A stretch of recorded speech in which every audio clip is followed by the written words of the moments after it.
अस्सलाम वालेकुम। Programme in focus में खुश आमदीद। मैं हूं जवाद अहमद सिद्दीकी। नाजरीन, 6 साल बाद पाकिस्तान क्रिकेट टीम एक लंबे और एक मुफस्सिल दौरा इंग्लैंड के लिए तैयार है और इस सिलसिले में इस माह के आगाज़ में पाकिस्तानी टेस्ट स्क्वाड का 17 रुकनी ऐलान भी किया जा चुका है।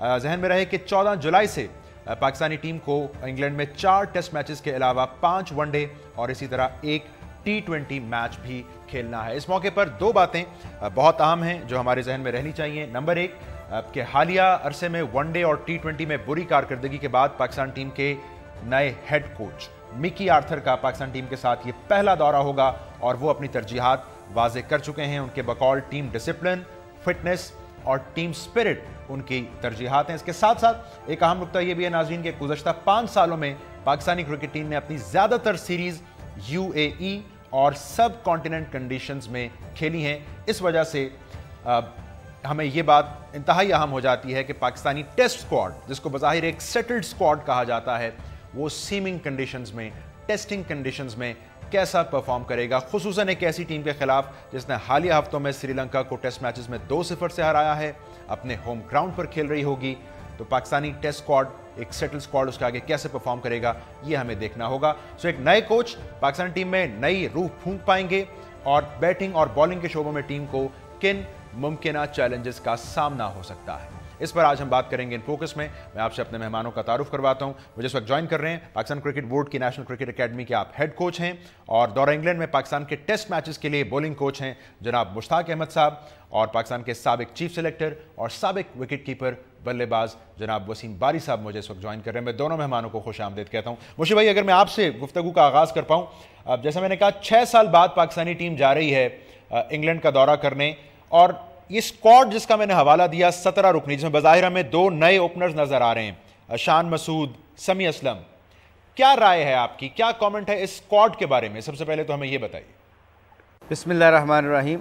सबसे इम्पॉर्टेंट जो आपने क्वेश्चन किया उसका सबसे इम्पॉर्टेंट आंसर ये बनता है कि आपको सबसे पहले मेंटली बिलीव करना पड़ेगा कि आप इंग्लैंड को हरा सकते हैं। जब तक आपका बिलीव स्ट्रॉन्ग नहीं होता तो बाकी जो टैक्टिकल और टेक्निकल चीज़ें हैं वो इतनी मैटर नहीं करती। सबसे इम्पॉर्टेंट होता है माइंडसेट का, और जो माइंडसेट जब तक आपका स्ट्रॉन्ग नहीं होगा और बिलीव नहीं होगा, ये बहुत ही इंपॉर्टेंट है कि आपको बिलीव होना चाहिए कि हम जीत सकते हैं। दूसरा जहाँ तक रहा कि आपके ओपनर्स नए हैं, शान है, समी असलम है। देखिए, चांसेस आपको लेने पड़ते हैं ज़िंदगी में। किसी भी चीज़ को अचीव करने के लिए अगर आप चांस नहीं लेते और अगर आप फेलियर से डरते हैं तो उसमें हमेशा आप बंदा पीछे रह जाता है। समी असलम अंडर 19 की काफ़ी क्रिकेट खेला हुआ है, उसको काफ़ी कॉम्पैक्ट प्लेयर है। शान मसूद ने आपको पता है श्रीलंका में एक बड़ा वाइटल टेस्ट मैच जिताया हुआ है, जो कि पाकिस्तान की मेरे ख्याल हिस्ट्री में बड़े कम टेस्ट मैचेस में पाकिस्तान ने 300 कुछ चेस किया था श्रीलंका में। तो आई थिंक ये कॉन्फिडेंस उसके अंदर रहेगा। बाकी जो बैलेंस होता है टीम का, वो टीम का बैलेंस होता है हॉर्सेस फॉर द कोर्सेस। आपने वहाँ पे कंडीशन देखनी होती है, आपने ग्राउंड की एनवायरनमेंट देखनी होती है, पिच को देखना होता है, और फिर आपके कप्तान और आपके जो हेड कोच होते हैं उनकी राय बड़ी इंपॉर्टेंट होती है। तो आई थिंक ओवरऑल मेरा जो इस पूरे सिनारियो में जो मैं पिक्चर खींच सकता हूँ, सबसे इंपॉर्टेंट चीज़ है बिलीव, और उसके बाद जो है वो जो लड़के जाएंगे, जैसे मैं एज ए कोच हूँ या मिकी आर्थर है या मिसबा है, अगर हमारा बिलीव बड़ा स्ट्रॉन्ग होगा ना तो आपके जो प्लेयर होते हैं उनके अंदर ये बिलीव इंडल्ज होता है। तो I think it's very important to believe that before we leave Pakistan के we can beat England. Fair enough. लेकिन मुशी भाई, अब ये भी तो हमें देखना है कि बहरहाल इंग्लैंड की कंडीशंस हैं। सो आपकी दानिश में वहाँ सबसे बड़ा चैलेंज क्या रहेगा पाकिस्तानी टीम के लिए? इंग्लैंड के सीमर्स को काउंटर करना, बज़ाहिर जिसमें श्रीलंका हमें नाकाम दिखाई दी श्रीलंकन टीम, तो आपको लगता है पाकिस्तान का भी बड़ा चैलेंज यही होगा? देखिए, वो आपको पता होम कंडीशन में जिस तरह यूएई में पाकिस्तान ने इंग्लैंड को कभी नहीं जीतने दिया। मतलब 2010 में वाइट वॉश हुए, फिर अभी जो रिसेंटली 2 टेस्ट मैच लगातार जीते। तो होम ग्राउंड का एडवांटेज होता है। हमें जो काउंटर अटैक करना है वो सिर्फ जिमी एंडरसन है। और let me tell you one thing, जो मेरा ज़िंदगी का एक्सपीरियंस तजर्बा है, जितनी भी मैं क्रिकेट खेला हूँ और जितनी भी मैं इंग्लैंड के साथ कोचिंग की है वहाँ पे, मुझे ये लगता है कि जो जून जुलाई अगस्त होते हैं, ये 3 महीने ऐसे अगर सूरज निकल आता है और धूप निकल आती है तो साउथ साइड ऑफ इंग्लैंड जो है ना, साउथ साइड में काफ़ी जो आपकी जो होती है ना पिचेज जो होती हैं वो ड्राई होना शुरू हो जाती हैं, उनमें वो सीम स्विंग नहीं होता। आप देखिएगा कि मैं ये जो मेरी बात अभी मैं जो कहने जा रहा हूँ, अगर वेदर खुल गया, वहाँ पे सूरज निकल आया और ये साउथ जून जुलाई अगस्त में काफ़ी ये हुआ है पिछले कुछ 6-7 साल से, जब से मैं उनके साथ था तब भी होता था। तो आई थिंक ओवरऑल जो अप्रैल मई होता है वो बड़ा स्विमिंग एंड स्विंगिंग कंडीशन होती है इंग्लैंड में। अब वेदर क्लाइमेट चेंज हो रहा है, आप देखिएगा कि इंग्लैंड में पिछले 6-7 सालों से काफ़ी गर्मी पड़ती है जून जुलाई अगस्त में। जब गर्मी पड़ती है तो पिचें ड्राई हो जाती हैं, वहाँ की ड्राई पिचों के ऊपर स्पिन भी ज़्यादा तेज़ होता है और जो स्विंग्स रिवर्स स्विंग का बड़ा इंपॉर्टेंट इशू हो जाता है फिर। और इंग्लैंड के पास एक जिमी एंडरसन हैं जो पाकिस्तान की फेवर में जा सकते हैं। मैं बारी साहब अगर आपसे जान पाऊँ, अगर हम ये भूल जाएं कि माजी करीब में पाकिस्तान ने वनडे और T20 में कैसी कारकर्दगी दिखाई, तब भी एक ऐसी टीम जो लगभग 8 माह के वक्फे के बाद टेस्ट मैच खेलेगी, जिसने पिछले कुछ सालों में सब कॉन्टिनेंट यूएई से हट के बाहर सीरीज नहीं खेली, खुसूसन इंग्लैंड की कंडीशंस में, कितना मुश्किल होगा उसके लिए इंग्लैंड की कंडीशन से अडेप्ट करना? बारी साहब देखें, सबसे इम्पॉर्टेंट चीज़ जो है वो ये है कि एडजस्टमेंट टू द कंडीशंस। आपको एडजस्ट करना है, बैटर्स को एडजस्ट करना है, बॉलर्स को एडजस्ट करना है और फील्डर्स को भी एडजस्ट करना है। बॉल आते आते आपके पास हिल जाती है, तो fielding will be a very important factor. तो एडजस्टमेंट टू द कंडीशन, जितनी जल्दी पाकिस्तान के बॉलर्स, जितनी जल्दी पाकिस्तान के बैट्समैन, जितने जल्दी पाकिस्तान के फील्डर्स एडजस्ट करेंगे टू द कंडीशंस, तो उतना पाकिस्तान के लिए फेवरेबल होगा। तो adjustment to the conditions is the most important thing for the team, batters के लिए, फील्डर्स के लिए और बॉलर्स के लिए। दूसरी चीज़ मैं ये कहना चाहता हूँ कि जी टीम कल्चर नज़र नहीं आता। टीम कल्चर पर मिकी आर्थर ने बहुत इम्पोर्टेंस दी है और मुश्ताक ने भी दी है। सब प्लेयर को टीम के लिए खेलना है, अपने लिए नहीं खेलना है, टीम स्पिरिट पैदा करनी है। अगर आपके पास ग्रिट होगी, आपके पास करेज होगा, आपके पास सेल्फ बिलीव होगी, तो आप कामयाब हो सकते हैं।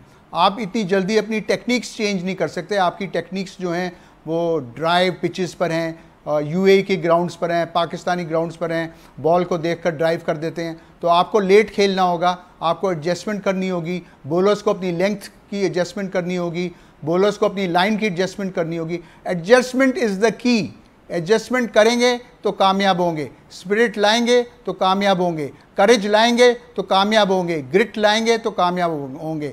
हाँ, ये बात आपने बड़ी अच्छी कही कि सॉलिड ओपनर्स होने इंग्लैंड में बहुत ज़रूरी। पहले 3-4 बैट्समैन, 5 बैट्समैन को कामयाब होना ज़रूरी है। बहुत जिम्मेदारी है ओपनर्स पर भी कि उनको पता हो कि उनकी ऑफ स्टंप कहाँ है। आप ही कह रहे हैं कि on the field, of the field, दोनों तरह की एडजस्टमेंट्स बहुत ज़रूरी होंगी इंग्लैंड में अगर हमने कुछ अच्छा करके दिखा। बिल्कुल, वो ऑफ द फील्ड भी मैच होता है, ऑन द फील्ड भी मैच होता है, उस पर मैं बाद में आऊँगा।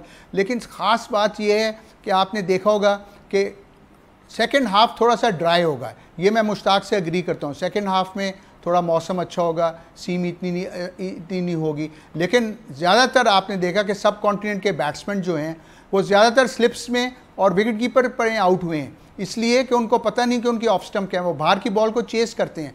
तो आपको एडजस्टमेंट करनी बहुत ज़रूरी है। ये जो बेस्ट्रो है उसने 19 कैच सिर्फ बेस्ट्रो ही नहीं पकड़े हैं 3 मैचेस में, तो आपको अंदाजा हो। हालांकि बॉल बहुत सीम कर रही थी, लीड्स में बड़ी सीम कर रही थी, डरम में बड़ी सीम कर रही थी। आपको अपनी टेक्निक में चेंज करना पड़ेगा। आपको बाहर की बॉल को नहीं खेलना होगा, लीव करना होगा, आपको विकेट पर स्टे करना होगा। तो मैं ये स्ट्रेटजी कैसे मिकी आर्थर अपनी स्ट्रेटजी को इम्प्लीमेंट करते हैं, ये इंपॉर्टेंट है। लेकिन मोस्ट इंपॉर्टेंट चीज़ ये होगी कि आप में सेल्फ बिलीव होना चाहिए, आप में ग्रिट होनी चाहिए, आप में करेज होना चाहिए और आप हिम्मत से खेलें। आपको 17 रुकनी पाकिस्तानी स्क्वाड में स्ट्रेंथ कहाँ नजर आ रही है? आपको लगता है हम रिवायती देखिए पाकिस्तान की जो रिलाई कर रहे हैं इस दफा भी? पाकिस्तान की जो स्ट्रेंथ है, मैं समझता हूँ कि बॉलर्स ही विन मैचेस करते हैं, लेकिन सपोर्टेड बाय गुड फील्डिंग। आपकी फील्डिंग जो है वो एक कमज़ोर एरिया है। फील्डिंग अगर आप बॉलर्स बोल्ड नहीं कर सकते, एलबीडब्ल्यू नहीं कर सकते, लेकिन कैच निकाल सकते हैं। अगर फील्डिंग सपोर्ट नहीं करेगी, आपने देखा कि श्रीलंका की फील्डिंग नाकिस थी, इसलिए इंग्लैंड कामयाब हो गई। आपके फील्डर्स को सपोर्ट करना है, आपके विकेट कीपर्स को सपोर्ट करना है, बॉलर्स को। आपकी बॉलिंग आपकी स्ट्रेंथ है। राहत, आमिर और वहाब अच्छे बॉलर्स हैं और यासर भी अच्छी गेंद कर रहा है, तो आपकी बॉलिंग स्ट्रेंथ है, but supported by good fielding. अगर फील्डिंग अच्छी नहीं होगी मगर लेकिन कुछ कमज़ोरी भी हैं। पाकिस्तान टीम में एक ऑलराउंडर, मीडियम पेस ऑलराउंडर नहीं है, जैसे वोक्स और स्टोक्स। कम्बिनेशन थोड़ी कमज़ोर है, टेल थोड़ी सी लंबी है, तो जिम्मेदारी मिडिल ऑर्डर बैट्समैन पर, मिसबा पर और यूनुस पर ज़्यादा आ जाएगी और ओपनर्स पर ज़्यादा आ जाएगी, क्योंकि पाकिस्तान की टेल बड़ी लंबी है। तो जब टेल आपकी लंबी होती है तो आपको थोड़ा सा मिडिल ऑर्डर बैट्समैन के पास जिम्मेदारी ज़्यादा हो जाएगी। बैटिंग के हवाले से पाकिस्तान को इंग्लैंड में मुमकिन चैलेंजेस क्या हो सकते हैं, मुश्ताक साहब से, बारी साहब से इस ब्रेक के बाद पूछते हैं। Stay tuned.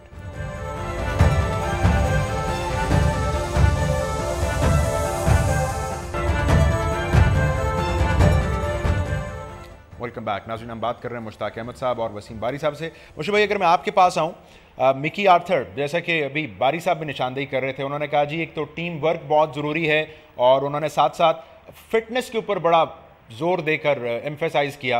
बट हम ये देख रहे हैं कि मोहम्मद हफीज़ जो कि काकूल कैंप में शिरकत नहीं कर सके, बाद में लाहौर में भी नहीं कर सके अपने फिटनेस की वजह से, उनको हमने बहरहाल अब शामिल कर लिया है ओपनिंग स्लॉट के लिए। तो इसका मतलब है हमारा चैलेंज तो ओपनिंग से ही शुरू हो जाएगा बैटिंग की जब हम बात करते हैं। मुशी भाई देखिए, इंग्लैंड में क्या दुनिया में कहीं भी खेलें, ओपनर जो है टेस्ट क्रिकेट में नया बॉल को सर्वाइव करना बड़ा इंपॉर्टेंट होता है। और स्पेशली जब आप जिमी एंडरसन और क्रिस ब्रॉड वगैरह बॉलर को खेलते हैं, तो आई थिंक जैसे वसीम भाई कह रहे थे, बिल्कुल सही कह रहे थे कि आपको अपनी लिमिटेशन का पता होना चाहिए। एज ए ओपनर आपको जो 10-15 ओवर होते हैं वो आपको सर्वाइव करने पड़ते हैं।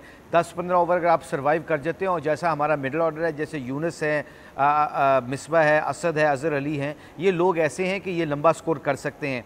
और पाकिस्तान अगर लंबा स्कोर कर दे, लंबे स्कोर का मतलब ये नहीं कि 500 लगा दे इंग्लैंड में, you are talking about 280-300 run, ये अगर आप कर देते हो तो you still in the game. और इसके लिए क्योंकि आपकी बॉलिंग तगड़ी है, तो आई थिंक आपको जो हमारे ओपनर्स हैं, मेरे ख्याल में it's very important to understand कि जी उनके रोल क्या हैं। जब किसी भी टीम के बंदे को अपने रोल का पता होता है तो उसकी टीमों के लिए आसान हो जाता है स्कोर करना भी और मैच जीतना भी। तो आई थिंक ये बड़ा इंपॉर्टेंट है। और जहाँ तक आपने फिटनेस की बात की है, ये जो हमारे फिजियो नए आए हैं बड़े अच्छे लग रहे हैं मुझे, इनका पैशनेट है बहुत, और इनको इंजरीज़ का भी पता है। तो विद इन अ वीक और 10 दिन के अंदर अंदर उन्होंने हफीज़ को माशाल्लाह, अभी मैं जो कैंप रन कर रहा था, मिकी आर्थर नहीं थे तो मैं रन कर रहा था पाकिस्तान का कैंप, स्किल कैंप को, तो उसमें हफीज़ ने आखिरी 3-4 दिन जो आके मिडल में बैटिंग की है, he was using his feet, spinners पे भी अपने फीट को यूज़ कर रहे थे, फास्ट बॉलर को भी अपने फीट यूज़ कर रहे थे, तो उनका फिटनेस लेवल ठीक है। तो आप कह रहे हैं नए फिजियो शॉन हेल साहब का भी इम्तिहान होगा साथ साथ? देखें, कोई भी आता है इम्तिहान के, तो देखिए टाइम लगता है किसी भी इंसान को किसी भी चीज़ को सीखने के लिए और एडजस्ट करने के लिए। दोनों के लिए हमारा कल्चर डिफरेंट है, उनको हमारा कल्चर अंडरस्टैंड करना पड़ेगा, उनको हमारे प्लेयरों की नेचर का पता होना चाहिए, प्लेयरों को उनकी नेचर का पता होना चाहिए। म्यूचुअल अंडरस्टैंडिंग से काम चलता होता है। कभी भी याद रखें कि you can not clap with one hand. मुझे एक बात बताएं, ये एक तजवीज़ आई है इंज़मामुल हक साहब की जानिब से, उन्होंने मिसबाहुल हक साहब को दी है। वो कहते हैं कि शान मसूद और समी असलम ज़ाहिर बात है इनएक्सपीरियंस्ड हैं, इनकी जगह आप हफीज़ के साथ अजहर अली से ओपन करवा लें। मिसबा साहब ने इसके जवाब में ये कहा है कि जी अगर आपको समी असलम की इंग्लिश कंडीशंस में बैटिंग पर भरोसा नहीं था तो सेलेक्ट क्यों किया? सो आपको लगता है इंज़माम साहब की तजवीज़ ठीक है मिसबा साहब के लिए? देखिए, मुझे इस चीज़ का बिल्कुल पता नहीं है। ये जाके वहाँ पे स्ट्रेटजीज बनेगी, दोनों में से कौन अच्छा खेल रहा है, क्या आपने फ़ौरन डिसाइड नहीं करना होता है। 2 4-डे मैच हैं, 3 4-डे मैच हैं टेस्ट मैच से पहले। आपने उन 4-डे मैचेस में आपने प्रैक्टिस में अपने बैट्समैनों को देखना होता है।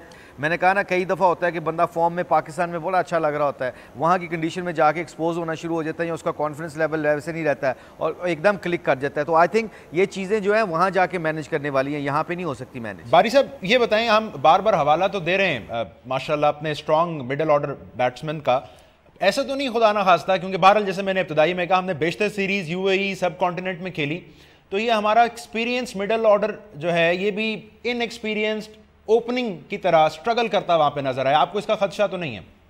देखें, जो इन लोगों की टेक्निक है यूएई में खेलने के बाद और पाकिस्तानी विकेट्स के बाद, वो आप चेंज नहीं कर सकते। 70 में जब हमारे प्लेयर खेलते थे तो काउंटी क्रिकेट में, तो उन्होंने अपनी टेक्निक चेंज नहीं की, लेकिन क्योंकि उनके इतने एक्सपीरियंस हो गया था इंग्लिश कंडीशंस में खेलने का, तो वो मैनेज करना जानते थे कि बॉल को, मूविंग बॉल को मैनेज कैसे करना। टेक्निक चेंज अब इन लोगों की नहीं हो सकती, क्योंकि टेक्निक एक पक्की हो गई है और हर सालों साल से वो प्लेसिड विकेट्स पर खेल रहे हैं, नॉन ग्रासी विकेट्स पर खेल रहे हैं, यूएई में खेल रहे हैं, तो वो चेंज नहीं हो सकती। लेकिन अगर ये मैनेज करना सीख जाएं, स्मार्ट क्रिकेट खेलें, पार्टनरशिप्स करें, बार की बॉल को चेस ना करें, तो मैं समझता हूं कि ये ओवरकम कर सकते हैं with good grit, with good courage. आपने देखा कि श्रीलंका के बैट्समैन भी, डिसिल्वा भी और मेंडिस भी, जिन लोगों ने हिम्मत दिखाई वो कामयाब हो गए। टेस्ट क्रिकेट जो है वो हिम्मत की बात है। टेक्निक्स अब चेंज नहीं हो सकती, कोचिंग नहीं हो सकती, मैन मैनेजमेंट की ज़रूरत है, इंटरपर्सनल स्किल्स की ज़रूरत है, इन चीज़ों की ज़रूरत है, कम्युनिकेशन की ज़रूरत है। अब इंस्ट्रक्शनल कोचिंग ख़त्म हो गई है दुनिया में, अब तो मैन मैनेजमेंट की ज़रूरत हो गई है। और अगर आप इस पर इम्प्लीमेंट करेंगे, कम्युनिकेशन करेंगे, मिलकर खेलेंगे, टीम कल्चर खेलेंगे, तो आप कामयाब हो सकते हैं। लेकिन टेक्निक्स की बात आप करेंगे तो टेक्निक्स हमारे प्लेयरों की चेंज नहीं हो सकती। देखें, आपके मिडिल ऑर्डर एक्सपीरियंस्ड हैं, लेकिन मिसबा भी इंग्लैंड में उनका तजर्बा बहुत कम है, तो मिसबा भी पहली दफ़ा खेल रहे होंगे इंग्लैंड में, तो उनके ऊपर भी बड़ी जिम्मेदारी है। यूनुस के ऊपर भी है, असद शफी, लेकिन उसके सरफराज एक ऑलराउंडर हैं। लेकिन एक इंग्लैंड में खेलने के लिए आपको बॉलिंग ऑलराउंडर की ज़रूरत है, और वो भी मीडियम पेस बॉलर, जैसे अब्दुल रज़ाक, जैसे अज़हर महमूद थे। अब हमारे पास ऑलराउंडर्स नहीं है, तो ये थोड़ी सी कम्बिनेशन में कमज़ोरी नज़र आ रही है, और सॉलिड ओपनिंग बैट्समैन भी नहीं है। तो ये दोनों चीज़ें जो हैं ये कमज़ोरी है। दूसरों को ये जिम्मेदारियां लेनी पड़ेंगी, जो तजर्बेकार खिलाड़ी हैं टीम के, उनको शेयर करना पड़ेगा ये बर्डन। तो अगर आप शेयर करेंगे तो आप ओवरकम कर लेंगे, अगर शेयर नहीं करेंगे तो ओवरकम नहीं करेंगे। चाहे वो कंडीशंस की बात हो, चाहे वो टीम कॉम्बिनेशन की बात हो। आज क्विक ब्रेक प्रोग्राम में शामिल करते हैं, बॉलिंग के हवाले से खुसूसन बात करते हैं, बैटिंग के हवाले से भी कुछ मजीद बात करते हैं आफ्टर दिस शॉर्ट ब्रेक।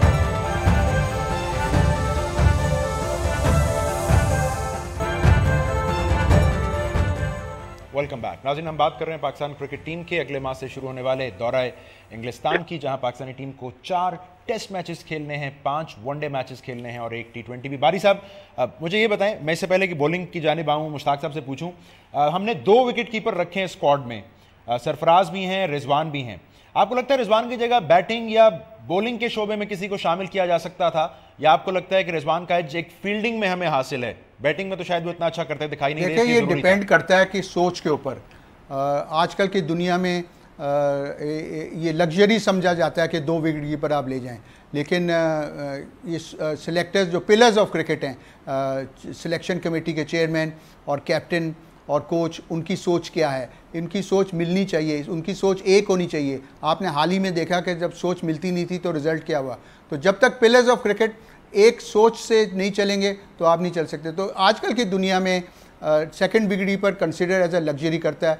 अगर आप ऑलराउंडर ले लेते या आप बैटिंग को अपनी स्ट्रेंथ कर लेते, लेकिन ये डिपेंड करता है कि आपके पास उस कैलिबर के प्लेयर हैं या नहीं है। आपके पास जो आपकी बेंच स्ट्रेंथ है वो बहुत कमज़ोर है, आपके पास लिमिटेड प्लेयर्स हैं। आपने कहा कि हफीज़, आपके पास कोई चॉइस नहीं थी, हफीज़ को फिट करना ज़रूरी था, और क्रिकेट फिटनेस अगर हो जाती है तो मैं समझता हूँ वो काफ़ी होती है। हमारे प्लेयरों की फ़िटनेस वो नहीं हो सकती जो इंग्लैंड के प्लेयरों की फ़िटनेस, जो ऑस्ट्रेलियन प्लेयर्स की फ़िटनेस, जो साउथ अफ्रीका प्लेयर्स की फ़िटनेस, जो न्यूजीलैंड प्लेयर्स की फ़िटनेस, वो नहीं हो सकती, क्योंकि उनकी न्यूट्रिशन शुरू से बिल्कुल मजबूत है, तकड़ी है। वो शुरू से अपने बॉडी को बिल्ड करते हैं, अपने मसल्स को बिल्ड करते हैं। हमारे प्लेयर जो हैं और यंगर एज में बैड न्यूट्रिशन खाते हैं, तो उनकी हड्डियाँ इतनी मजबूत नहीं होती। तो उनके अगर क्रिकेट फिटनेस आ जाए, अगर क्रिकेट में एजिलिटी आ जाए, तो आप देखें कि हमारे प्लेयर किस तरह रनिंग बिटवीन द विकेट्स लेते हैं। वार्नर को देखें किस तरह रन लेता है, कोहली को देखें कैसे रन लेता है। उन कैप्टन है वार्नर और कोहली, कहाँ फील्डिंग कर रहे हैं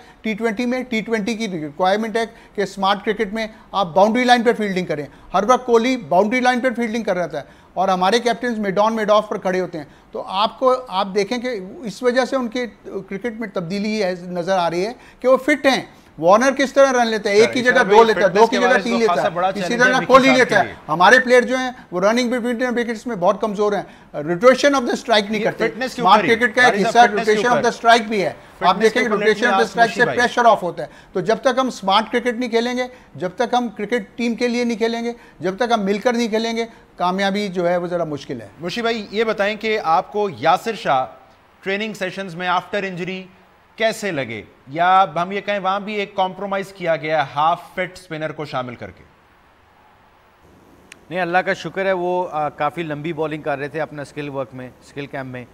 वो बेहतर हो रहे हैं, रीहैब कर रहे हैं, अपनी नी को स्ट्रॉन्ग कर रहे हैं। तो आई थिंक ऐसा कोई बात नहीं है। सम टाइम बहुत ज़्यादा हम सिचुएशन को ख़ुद ही गमगीर कर देते हैं, ऐसी कोई नहीं होती, ग्राउंड रियलिटी कुछ और होती हैं और हम र्यूमर्स पे चले जाते हैं। तो आई थिंक यासिर बड़े अच्छे तरीके से अपने आप को प्रोग्रेस कर रहे हैं, लंबी लंबी बॉलिंग कर रहे हैं। इतनी गर्मी, वो अगर आप 40-40 मिनट और आधा घंटे बॉलिंग के स्पेल कर रहे हैं, तो इसका मतलब अगर यहाँ पे जो आदमी इस गर्मी में अगर आधा घंटे बॉलिंग करते हैं तो you talking about 2 hour session, आप एक सेशन पूरा बॉलिंग कर सकते हैं उस मौसम में, इंग्लैंड जैसे मौसम में। तो आई थिंक ओवरऑल अल्लाह का शुक्र है, Yasir is getting better and better every day. बिल्कुल ठीक। अच्छा, अब आपकी राय क्या है मुशीब भाई कि हमें कॉम्बिनेशन बॉलिंग में क्या करना चाहिए? 4+1, 4 फास्ट बॉलर्स 1 स्पिनर, या 3 फास्ट बॉलर्स 1 स्पिनर और 1 इजाफी बल्लेबाज खिलाना चाहिए? आपकी राय क्या है? इंपॉर्टेंट होता है, आपने ग्राउंड की कंडीशन को देखना होता है, आपने हॉर्सेस फॉर द कोर्सेस भी देखना होता है कि कैसी पिच है, क्या ड्राई पिच है। हो सकता है हमें 2 स्पिनर खिलाने पड़ जाए ओल्ड ट्रैफर्ड जैसी विकेटों पे, ओवल टेस्ट विकेट पे। कई दफ़ा आप ये सोचते नहीं कि इंग्लैंड को सोच के कितनी दफ़ा हुआ है कि इंग्लैंड जैसी पिचेस पे मैं इतनी काउंटी क्रिकेट खेला हूँ, हम 2-2 स्पिनर खिला थे, क्योंकि आखिरी 3-4 दिन जो होते हैं वो स्पिन होना शुरू हो जाते हैं और बड़ा मुश्किल होता है। इंग्लैंड में जो स्पिन होता है वो बड़ा डिफिकल्ट टू मैनेज। तो आई थिंक आपको वहाँ पे कंडीशन में देखना चाहिए। मेरी अपनी राय है 3 फास्ट बॉलर और 1 स्पिनर होना चाहिए, क्योंकि हमारे पास ऑलराउंडर्स की कमी है इस वक्त, ऑलराउंडर्स मिल नहीं रहे हमें, तो हमें 3 सीमर्स और 1 स्पिनर के साथ जाना चाहिए, ये इन रियल वर्ल्ड। क्योंकि आपको 4 बॉलर्स मिल जाते हैं, आपके पहले जो 6 बैट्समैन होते हैं उनमें अगर कोई बंदा बॉलिंग कर सकता है, कोई 10-15 ओवर कई दफ़ा स्पेल करना पड़ जाता है, तो वो स्पेल करने वाला कोई बंदा मिल जाता है, तो that is a very good. But उसमें भी हम लैग कर रहे हैं, तो हमें 4 बॉलर ऐसे खिलाने चाहिए जो आपने उसको अच्छे तरीके से यूटिलाइज़ करके हम क्योंकि स्पिनर का खेलना बहुत ज़रूरी होता है किसी भी, चाहे वो ग्रीन टॉप विकेट हो, क्योंकि आखिरी इनिंग जो होती है वो स्पिनर को खेलने के लिए बड़ा मुश्किल होता है जितना मर्जी पिच अच्छा हो। तो आई थिंक ओवरऑल जो मेरी अपनी राय है वो 3 3 सीमर्स और एक स्पिनर के साथ जाना चाहिए। Fair enough. मिसबाह कह रहे थे आमिर के हवाले से मुशी भाई कि उनके लिए एक बड़ा अच्छा मौका है कि अगर प्रेशर है तो उसको वो एक लिए चैलेंज बना के अच्छा परफॉर्म कर सकते हैं। सो आपको लगता है अभी भी लीड आमिर ही कर रहे होंगे हमारे फास्ट बॉलर्स में, उन्हीं पर रिलायंस होगी ज़्यादा? देखें, वो आमिर का एक गॉड गिफ्टेड सा लड़का है, वो उसको बड़ा टेम्परामेंट क्रिकेट का बहुत अच्छा है, उसका ग्राउंड का टेम्परामेंट बहुत अच्छा है। आप देखें जैसे वो कम बैक किया था न्यूजीलैंड में, इतनी देर बाद आके जिस बंदे ने इतना अच्छा टेम्परामेंट शो किया हो, तो आई थिंक वो उसको नेचुरल जो स्किल है उसके पास, और उसको गेम की अवेयरनेस बहुत है। बड़े कम लोगों को पता है कि वो बड़े जल्दी से बैट्समैन को रीड कर लेता है कि इस बैट्समैन को मैंने बाहर निकालना है, अंदर लेके आना है, इसको बाउंसर मारना है, इसकी क्या वीकनेसेस हैं। He reads the game so well, उसको 20-20 हो, 50 ओवर हो या 5 डे क्रिकेट हो, he reads the game so well. इसीलिए ऐसे बंदे जो इतनी अच्छी गेम को रीड कर सकते हो और उनके पास स्किल भी हो दोनों स्विंग करने का, तो आई थिंक वो हमेशा लीड करते रहते हैं। वो उनका ही फ्रंट पे रहना इंपॉर्टेंट है।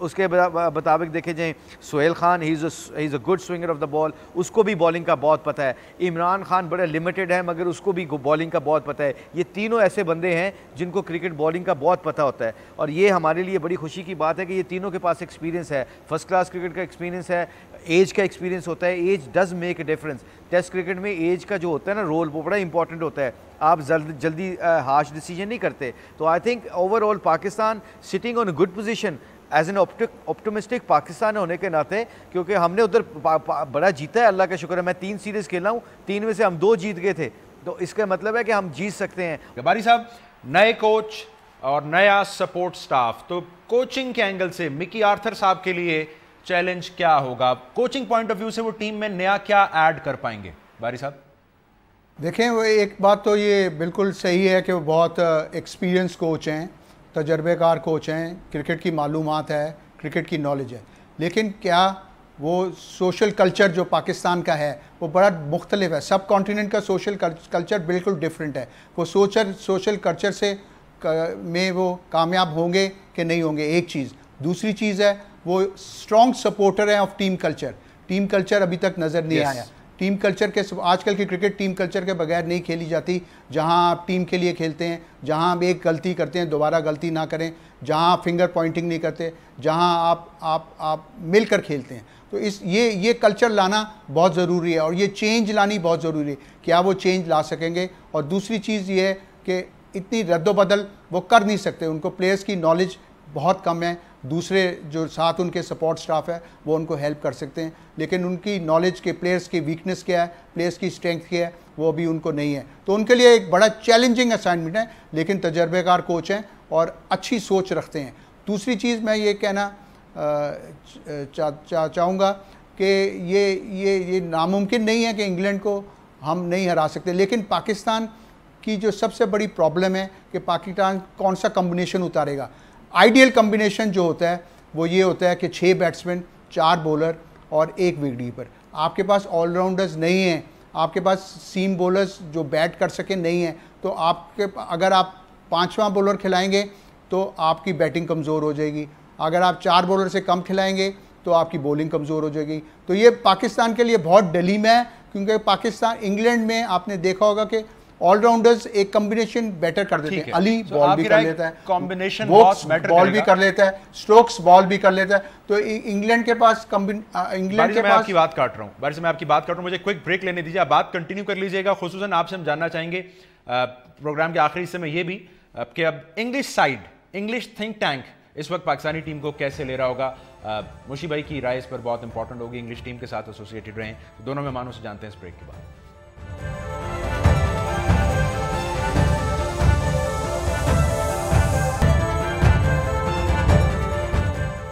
वेलकम बैक नाज़रीन, हम बात कर रहे हैं पाकिस्तान क्रिकेट टीम के अगले माह से शुरू होने वाले दौरा इंग्लैंड की। वसीम बारी साहब, इंग्लिश पॉइंट ऑफ व्यू से अगर हम बात करें इंग्लैंड टीम की, श्रीलंका को 2-0 से हरा दिया इन लोगों ने। जो रूट की शक्ल में एक एक्साइटिंग मिडल ऑर्डर बल्लेबाज हमें नजर आ रहे हैं। एलिस्टर कुक पूरी तरह फॉर्म में है और फास्ट बॉलिंग तो इनकी शानदार है ही। तो वो वीकनेस क्या है जिसे एक्सप्लॉइट करे पाकिस्तानी टीम? बारी साहब देखें, इंग्लैंड की टीम एक अच्छी कॉम्बिनेशन की टीम है और अपने होम ग्राउंड्स में एक फॉर्मिडेबल कॉम्बिनेशन है। लेकिन आपने देखा कि वो श्रीलंका के ख़िलाफ़ भी फंस गए थे। जब उनके ऊपर प्रेशर पड़ा तो उनकी मिडिल ऑर्डर बैटिंग ने वो रन्स नहीं किए जो तवक्को थे। तो हमारे लिए बड़ा ज़रूरी होगा कि हम फर्स्ट इनिंग्स में अच्छा स्कोर, एक डिसेंट स्कोर कर सकें और फिर हम प्रेशर डालें। इंग्लैंड पर हम प्रेशर डाल सकते हैं, डिपेंड करता है कि किस किस्म की विकेट पड़ती हैं। लेकिन आपका प्रॉब्लम ये है कि आप अफोर्ड नहीं कर सकते टू मैनी कम्बिनेशंस और डिफरेंट कम्बिनेशंस। अगर आप 3 फास्ट बॉलर खिलाएंगे, और इंग्लैंड में अमूमन 3 फास्ट बॉलर खेलते हैं, तो अगर आप और 1 स्पिनर खेलता है, तो अगर आपको स्पिनिंग विकेट मिलेगी तो आप 2 स्पिनर खिलाएंगे। लेकिन आपके पास अगर ऑलराउंडर होता तो वो एक एडिशनल सीमर हो जाता है और आप एक सीमर को ड्रॉप कर सकते और आपकी बैटिंग कमज़ोर नहीं होती। तो आपकी एक्लीज हील जो है वो ये है कि आपके पास ऑलराउंडर नहीं है और आप एक सेट कम्बिनेशन खिला सकते हैं, उसके अलावा आप दूसरा कम्बिनेशन नहीं खिला सकते। लेकिन इंग्लैंड वेदर बड़ा डिफरेंट होगा, पिचेस बड़ी डिफरेंट होगी, जैसे मुश्ताक ने कहा। बारी साहब, तो आप इंग्लैंड बड़ा सीरियसली ले रहे हैं पाकिस्तान। मुश्ताक साहब जोर दे रहे हैं माइंडसेट के ऊपर। मुश्ताक साहब, आप 6 साल एसोसिएटेड रहे हैं इस इंग्लिश टीम के साथ बतौर बॉलिंग कोच, कुछ जरा हमें समझने में मदद दें, इस वक्त इंग्लिश थिंक टैंक क्या सोच रहा होगा, पाकिस्तानी टीम के बारे में इनकी क्या राय होगी?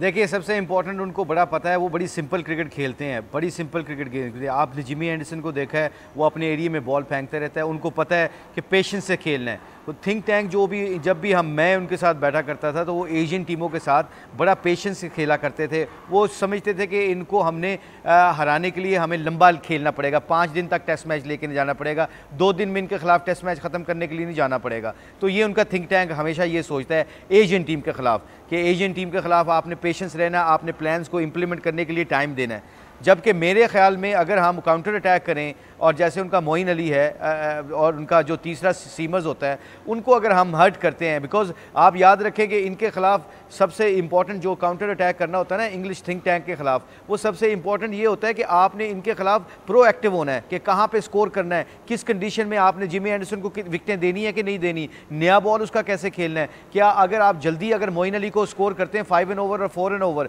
तो कप्तान को सोचना पड़ जाता है नेचुरली कि मुझे अपना स्ट्राइकर वापस लेके आना पड़ता है। जब वो अपना स्ट्राइकर वापस लेके आएंगे जिमी एंडरसन की शक्ल में, ब्रॉड की शक्ल में, तो उनके ओवर ज़्यादा हो जाएंगे। अगर शाम से पहले उनके 15-15, 18-18 ओवर हो जाते हैं पहले टेस्ट मैच में ही। तो अगर आप ऐसी पॉलिसी माइंडसेट के साथ खेलते हैं ना, स्मार्टली क्रिकेट, स्ट्रीट स्मार्ट आपको बनना पड़ेगा कि इनके ओवर जल्दी जल्दी कराएं, ताकि ये याद रखेंगे जब आप जिमी एंडरसन को ज़्यादा ओवर करवाएंगे, ब्रॉड को ज़्यादा ओवर कराएंगे, मोइन अली और दूसरे जो थर्ड सीमर है उसके ऊपर आप स्कोर ज़्यादा तेज़ी से चांस लेना पड़ेगा आपको। अगर चांस नहीं लेंगे तो आप पीछे रह जाते हैं गेम के। तो अगर आप दोनों बॉलरों को ज़्यादा स्कोर करते हैं, 4 एन ओवर जाते हैं और विकेटें भी नहीं देते, डरते नहीं है उनके खिलाफ स्कोर करते हुए, तो आपका क्या है फिर कप्तान को इससे इनकार नहीं किया जा सकता कि टेस्ट मैच में बहरहाल बड़ा जरूरी कि बैटिंग लाइन स्कोर बोर्ड पर एक बड़ा स्कोर सेट करे।